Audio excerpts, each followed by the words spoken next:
গেল ৭ অক্টোবরের পর থেকে ফিলিস্তিনি স্বাধীনতাকামী সংগঠন হামাসের সঙ্গে চলছে ইসরায়েলের যুদ্ধ।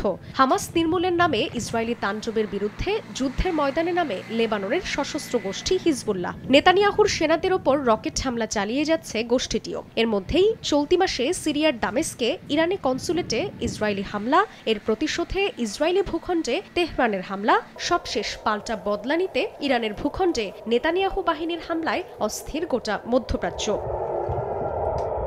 ক্রমবর্ধমান উত্তেজনার আবহে নানা ক্ষয়ক্ষতির বিষয় স্পষ্ট হওয়ার পর এবার আলোচনায় মধ্যপ্রাচ্যের আকাশসীমা। উত্তপ্ত পরিস্থিতিতে এই রুটের আকাশসীমা বন্ধ কিংবা ফ্লাইট পরিচালনা বন্ধ করতে বাধ্য হচ্ছে বিভিন্ন দেশ। বাতিল করতে হচ্ছে অভ্যন্তরীণ ও আন্তর্জাতিক সব ফ্লাইট, বন্ধ রাখা হচ্ছে ট্রানজিটও।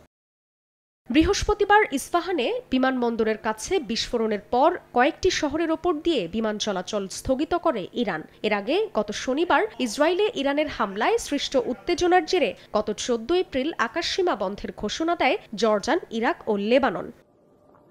বিকাশে কম খরচে ক্যাশ আউটের লিমিট বেড়ে ৫০,০০০। প্রিয় এজেন্টও ২টা। বিশ্লেষকরা বলছেন, শুধু স্থলপথে নয়, মধ্যপ্রাচ্যের আকাশসীমাও রীতিমতো ঝুঁকিপূর্ণ এখন। নাগরিকদের নিরাপত্তার স্বার্থে বিমান চলাচল স্থগিত করলেও যাত্রীদের ঠিকই নিরাপত্তা বিঘ্নিত হচ্ছে। ভূরাজনৈতিক পরিস্থিতি ও সংঘাত বৃদ্ধি অব্যাহত থাকলে এ অঞ্চলে ভ্রমণ পিপাসুরা ভ্রমণও বাতিল করবে বলে মনে করা হচ্ছে। জান্নাতুল সাদিয়া, সময় সংবাদ।